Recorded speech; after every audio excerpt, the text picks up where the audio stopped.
All right, then. Yeah, that's definitely something. Okay. You want to talk about let's talk about the reconciliation bill really quick, okay? So, do you guys remember the big reconciliation bill that's moving through Congress? It's been there for a little while. First got introduced to Congress by Boyne. It was originally $6 trillion, but they negotiated a little bit and they cut it down to $3.5 trillion. And that's the bill that they've been working on ever since. It had things like paid family leave in it. It had Medicare expansion, cutting prescription drug prices, 2 free years of community college. Really great, actually, genuinely really great stuff that was in that bill. It got cut. So let's look at Democrats' new $1.75 trillion bill that's going to be moving through Congress now, because we can't have nice things in this country. As the bill went through, Manchin and Sinema completely shredded it. They were like, "Oh, you want to give good things to people? Ew! You want to make people's lives better? Yikes! Get out of here, man!" And so they cut the bill. They cut it pretty hard, actually. Almost in half.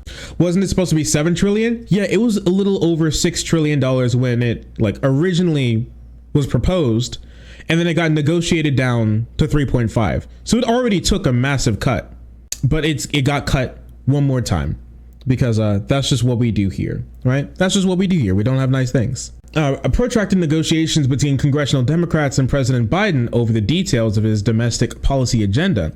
The White House on Thursday rolled out a revamped framework that aims to expand the nation's social safety net and combat climate change, which are 2 really important things. Once again, the bill had a lot of really important things in it. These are 2 very important things. I don't want to say they're more important than other things, but they are very important things nonetheless. Our social safety net's getting better, and climate change being addressed. Climate change is one of the most important things that we need to deal with. We're one of the top polluters, if not the top polluter in the entire world. So us taking the lead on diminishing that carbon that we're pumping into the atmosphere is very important moving into the future. This was also going to be on the chopping block, and it did get reduced from what it would be, but they were able to negotiate to keep Sinema and Manchin from attempting to throw the planet into even more of a dire situation, because they don't care about the planet and they don't care about people's lives. They care about the money that they make.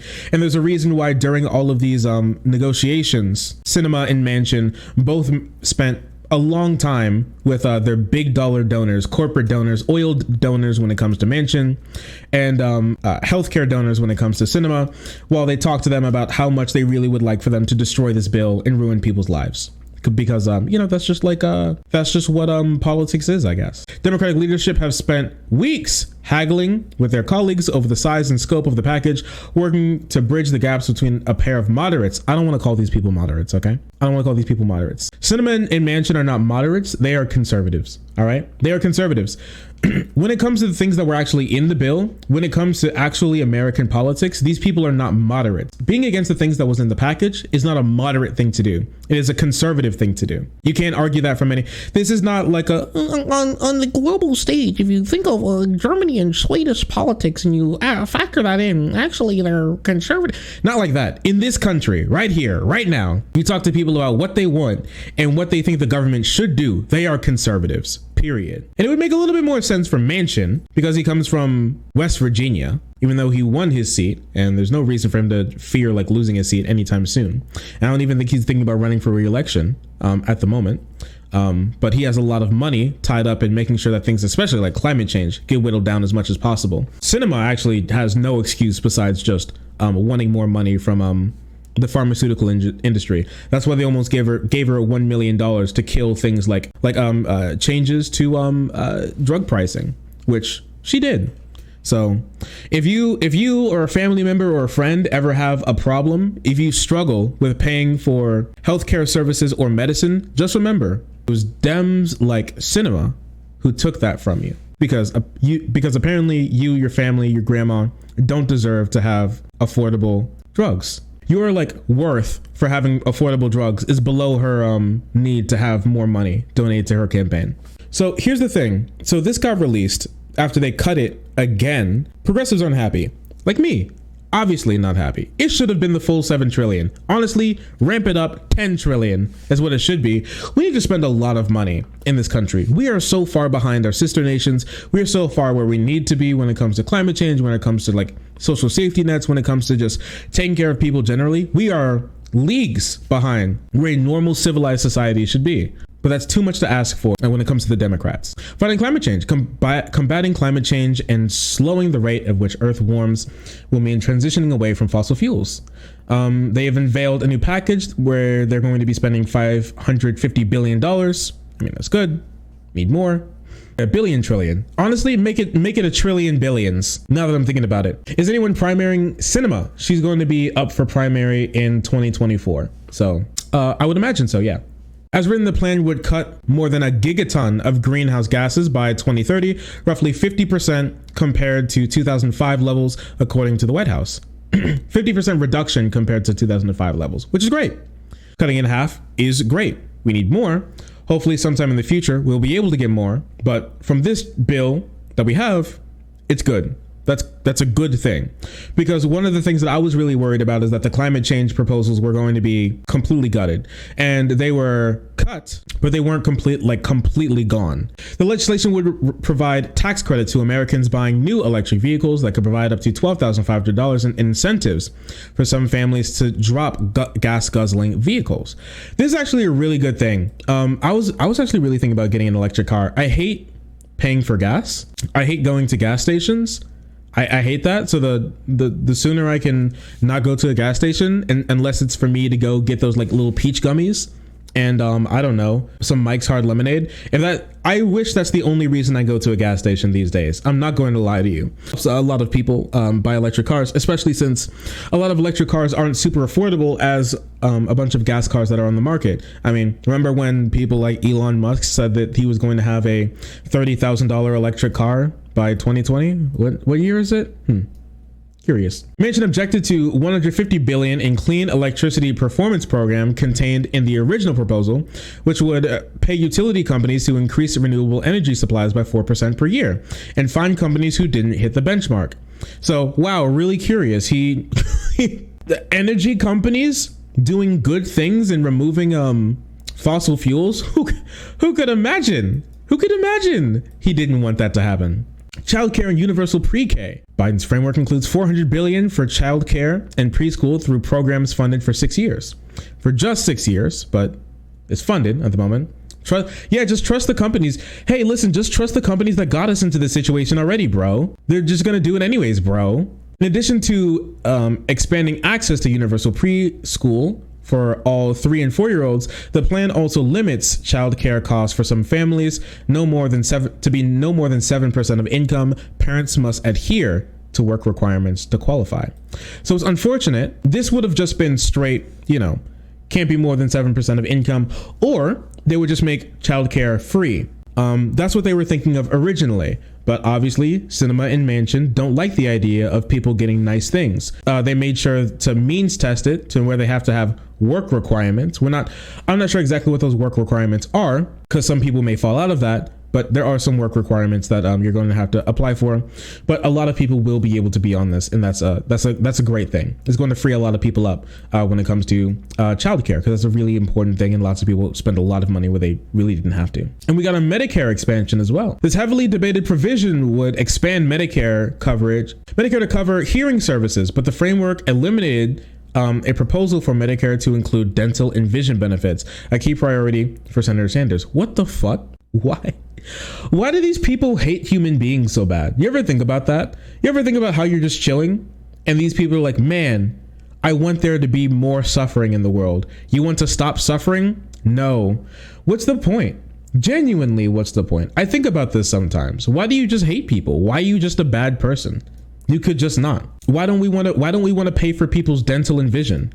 This is important. People need glasses. People need their teeth taken care of. Your teeth taken care of is an incredibly important thing for your health. Your teeth not being in good condition can destroy your organs and kill you. For 2021, from the COVID relief bill wanted to expand it through 2025, but Biden's update framework extends the child tax credit for only 1 year for 2022, which is ridiculous. Wow, 1 year. Wow, how nice. Incredible. I mean, it's good. It's crumbs compared to what it should be, but it's good at least. The White House said it will provide over 35 million homes with $3,600 in tax cuts per child, which is once again great. Housing and health and immigration provisions. The framework has $150 billion to build and improve more than 1 million new affording housing units. Is this a typo? New affording housing units. Do you mean affordable housing units? Okay, I wasn't, who proofread this? Listen, they had to throw this one up really quick, okay? Who needs teeth, I guess? Yeah, that's true. Nobody needs teeth these days. With rental and down payment assistance. It will make investments in maternity health and community violence initiatives in Native communities and supply chain resilience, which is a good meme. For healthcare, the plan would lower the premiums by an average of $600 per person and more than 9 million Americans who purchase insurance through the ACA, and provide coverage for up to 4 million Americans who are currently uninsured. Apparently, so just so you know, this is what's left of Biden's universal healthcare program. This is what's left of Biden's universal healthcare program after it got through this round of negotiations in the Senate. Wow, nice. But those other Americans didn't need insurance, I guess. The proposal also includes an additional $100 billion to reform the nation's immigration systems. Good. Now we get to take a look at what they didn't want to give us. Here's what they said that we don't deserve. 2 free years of community college. Wow, 2 free years of community college. Just completely gone. And $500 million for maximum Pell Grant for more than 5 million students by $500, and giving more money to dreamers. They said fuck dreamers and fuck people who go to community college. All right then. Cutting prescription drug prices. Now here's the thing. I want to put this into a little bit of perspective, because this is something that I learned recently. Cutting prescription drug prices is not happening. A key provision in the bill from the House Democrats was aimed at helping slash prescription drug prices.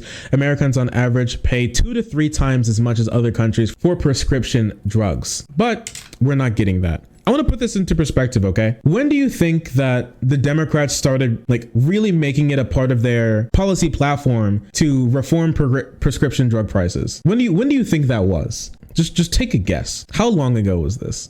Because I'll have to tell you, it was a very long time. Since 2006, they said that they were going to reform prescription drug prices in 2006.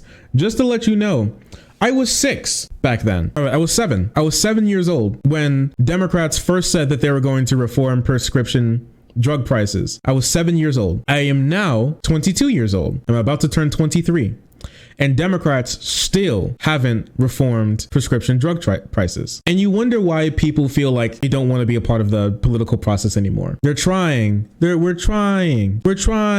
They had a chance in 2008. In 2009, in 2010, 2012, they had all that chance there. No, they hadn't had the House and the Senate and the presidency together since 2012. So they have a little bit of an excuse then. But now once they're in power, again, all this time later, it's been 10 years since they've been in this position. 10 years. They get back and once again are completely unable to pass prescription drug reform, which is wild. It's wild how they can't get anything done. Do you think this shit would have been pulled if Bernie won? Here's the thing. I would say yes, but because of just the national Democrats.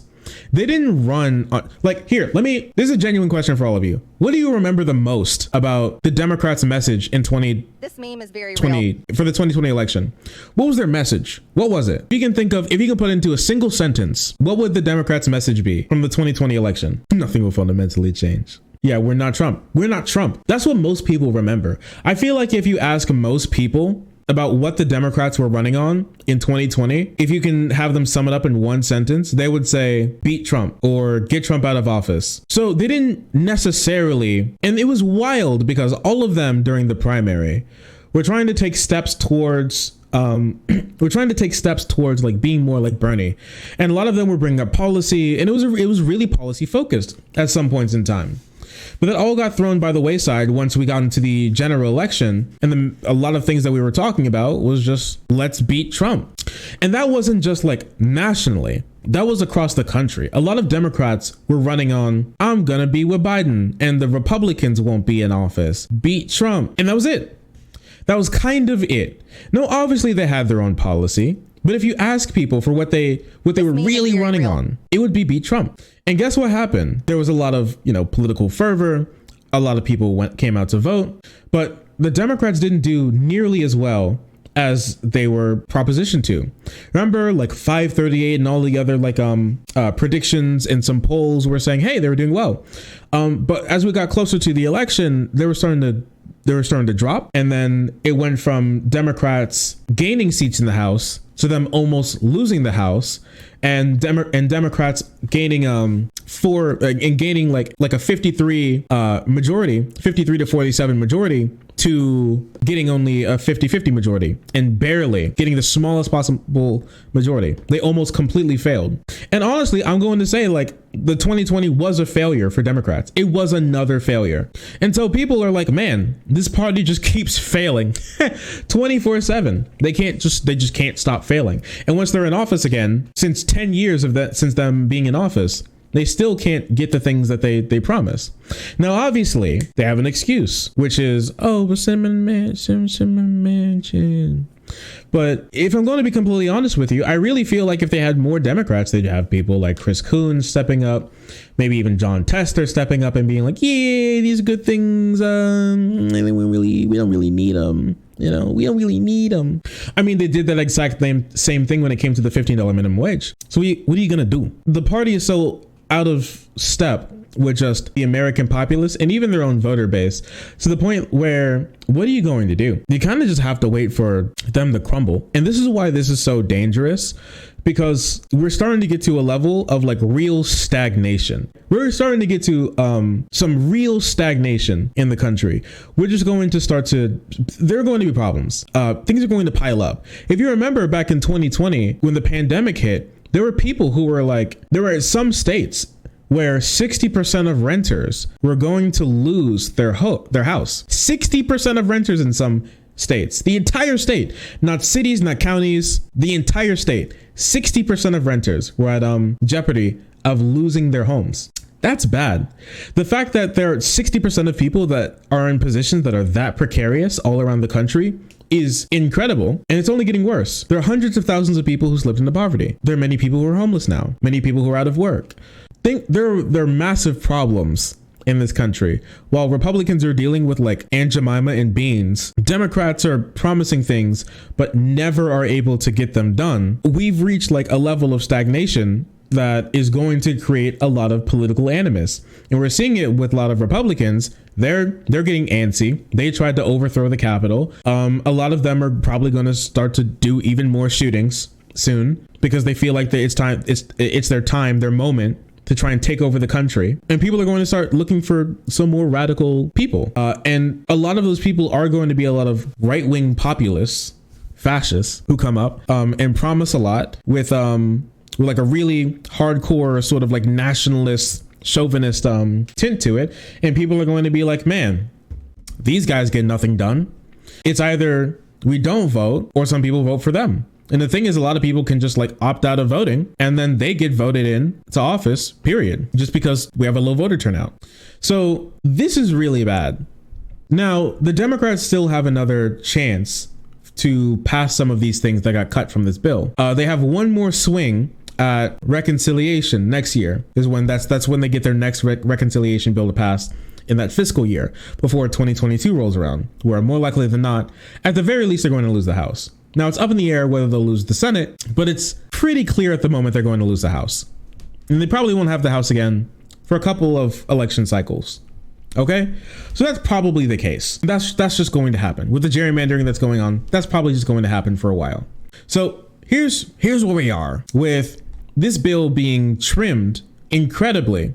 Them not being able to make good on promises that they've been talking about for decades at this point.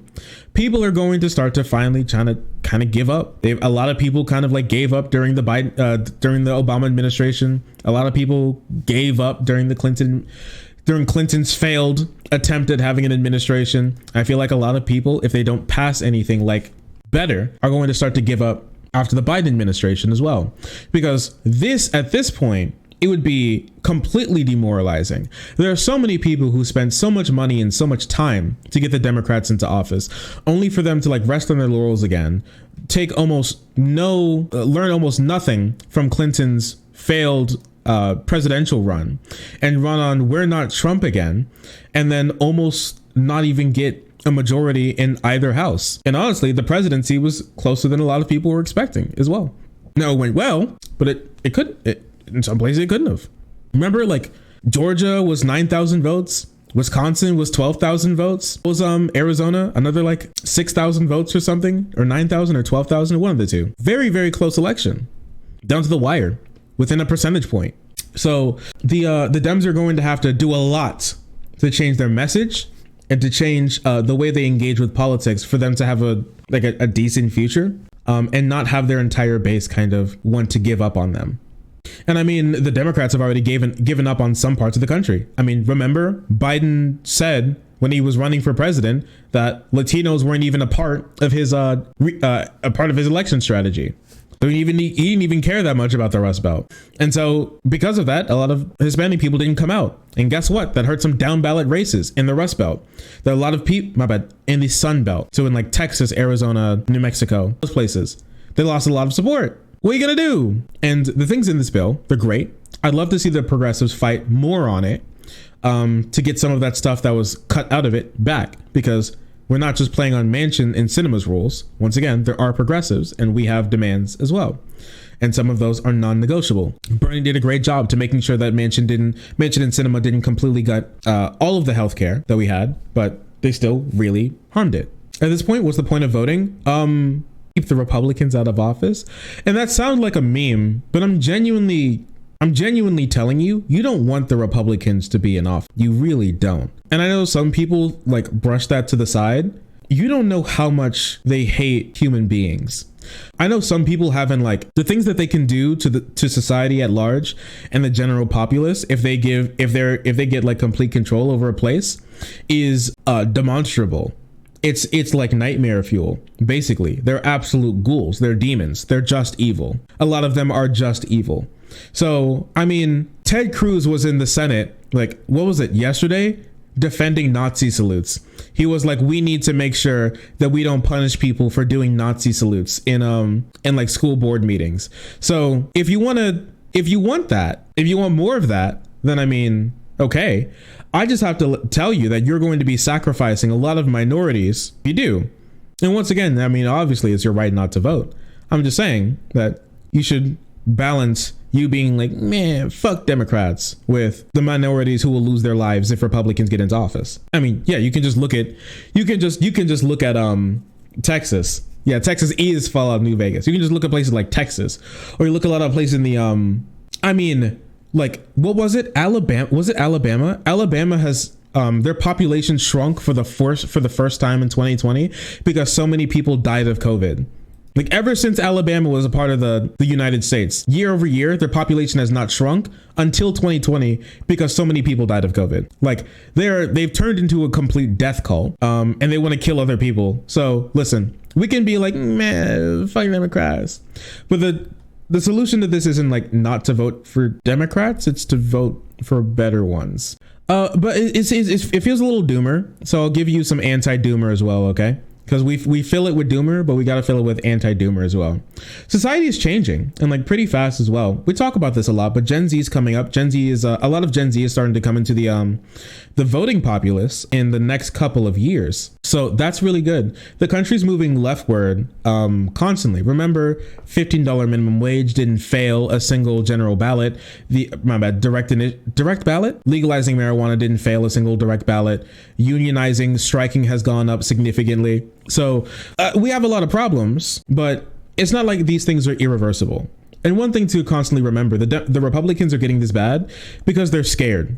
They see the demographic changings. They know that the only people who want to vote for them typically are like straight white men.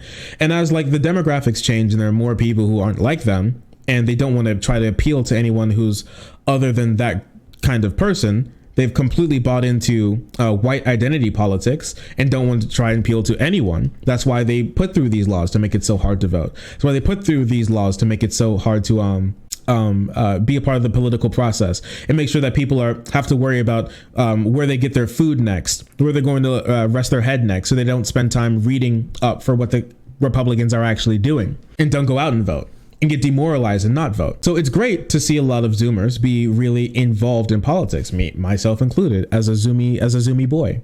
It's very important to make sure that we don't allow the Republicans to do more. Their population is shrinking. Their voter base is shrinking. It's shrinking every single year. And things aren't looking good for them. Their future is bleak. They're going to have to change sometime. And the more they move into the future, the more violent they're going to get. They are going to hurt people. But through that, it's going to be harder and harder for them to spin the narrative that they're just like the good old boys and they're perfectly fine. And it's all like the left's fault. It's going to be harder for them to do that because their base, after them spending so much time fear mongering over it, are going to get antsy. They're going to get scared. They're going to see more brown people around. They're going to walk down the street and see a taco truck. There's going to be an interracial couple and they're going to freak out and they're going to do something crazy. We see it all the time. And so it's going to be harder and harder for them to differentiate themselves from their base that they made, which is a good thing. If it's going to happen, using it against them is a really important thing. And there's a lot of new Dems and new lefties who have a lot better rhetoric, who are getting involved in politics. And it's great. It's a really big thing. And I'm excited for it to move into the future. Because as the country changes, we're going to get a lot more new ideas coming in. And just think of places like Texas, right? Think how scared the Republicans are acting like this. Think how scared they are, right? Arizona has 2 Democratic senators. Georgia has 2 Democratic senators. Texas almost had a Democratic senator. They're scared. That's bad for them. That's awful for them. These are once seen as like complete Republican strongholds, especially one of like the deep South old slave states. There was like, it's almost like out of their mind to think about them like electing Democrats like that. They're losing their ground. They're losing their footing. And as we move, as time goes on, they're going to see that their strategy of not caring about anybody but themselves and their white identity politics rub up against reality, and it's not going to be good. It will be funny though. And it happening fast enough. Okay. I mean, I don't know what you want me to say. Okay, get out there, make it happen faster. Go get involved in politics. Go to your local city board meeting. Go help out some homeless people. Go like talk to some people, change some people's minds, get them involved in politics. If they're not voting, period, get them to register, get them to vote, take them to the voting booth with you. It's important. You want it to happen faster? Go ahead, do it. Don't complain about it. Go ahead and do it.